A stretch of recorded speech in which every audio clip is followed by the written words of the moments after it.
आज हम आपको ऐसी अपरिचित जगहों से रूबरू करवाएंगे जो शायद ही आपने कभी सुनी होंगी। ये जगहें अजीबोगरीब हैं। Socotra island.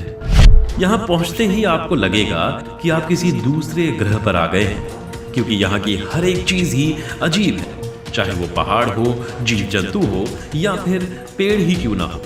यहाँ पाई जाने वाली चीजें संसार के किसी अन्य देश या जगह पर देखने तो क्या, सुनने तक को नहीं मिलती। यमन का सोकोट्रो द्वीप हिंद महासागर और अरब महासागर के मध्य में स्थित है।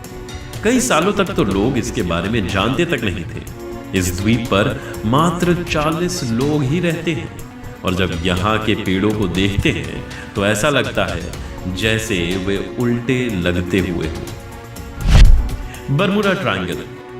विश्व में सबसे ज्यादा चर्चित रहा बरमूडा ट्रायंगल त्रिकोण आकार का पानी का ये इलाका अटलांटिक महासागर में है और लगभग 5 लाख वर्ग मील तक फैला हुआ है।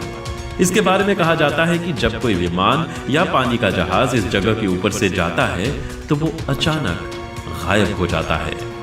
फिर ना तो इनका कोई नामो निशान रहता है और ना ही कोई रडार इन्हें खोज पाता है। इस जगह का जिक्र सबसे पहले क्रिस्टोफर कोलंबस ने किया था।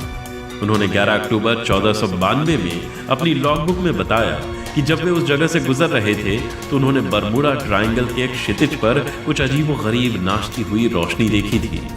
उन्हें वो रोशनी आसमान की आग की लपटों की तरह प्रतीत हो रही थी, और जब वहां जाने के बाद उनका दिशा बताने वाला यंत्र भी खराब हो गया था। इसका राज अब तक अनसुलझा है। मीर माइंस। यह जगह रूस के साइबेरिया इलाके में है। यहाँ कभी हीरो की खान थी और यहाँ से हर साल 1 करोड़ कैरेट हीरे निकाले जाते थे, लेकिन अब यहाँ के सारे हीरे खत्म हो चुके हैं और जब इसे हवाई जहाज से देखा जाता है तो ये पृथ्वी की नाभि की तरह प्रतीत होती है। गड्ढे के समान दिखने वाली ये जगह करीब 1700 फीट गहरी है और 3900 फीट चौड़ी।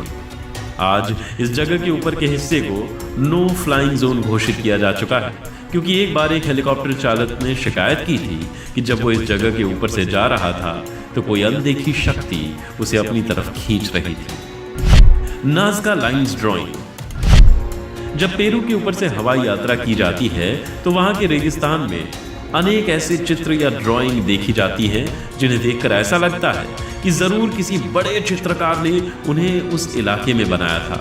ये सभी आकृतियां किसी जानवर या पक्षी के समान प्रतीत होती हैं। स्थानीय लोगों का मानना है कि इन आकृतियों को नाज़का इंडियंस ने बनाया है, जो यहाँ हजारों साल पहले रहते थे। इनको सबसे पहले 1920 में देखा गया था। जब इन्हें धरती पर रहकर देखा जाता है तो यह अजीब ही प्रतीत होती है। हर व्यक्ति की इनके बारे में अलग सोच है। कुछ इसे धार्मिक अनुष्ठानों से जोड़कर देखते हैं तो कुछ ने एलियन से जुड़ा हुआ बताते हैं। नर्क का दरवाजा। तुर्कमेनिस्तान के काराकोरम रेगिस्तान में एक ऐसी जगह है जिसे डोर टू हेल अर्थात नरक का दरवाजा कहकर संबोधित किया जाता है, क्योंकि यहां बने इस विशाल गड्ढे में करीब 50 सालों से आग धधक रही है।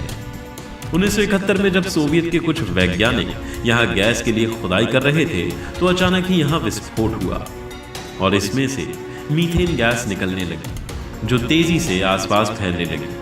ये गैस आसपास के इलाकों और प्रकृति को हानि न पहुंचाए, इसलिए वैज्ञानिकों ने इसमें आग लगा दी और तभी ये गड्ढा बना था, जो आज तक जल ही रहा है। नरक के इस दरवाजे को देखने हजारों लोग यहाँ आते हैं और इसे देखकर आश्चर्यचकित रह जाते हैं।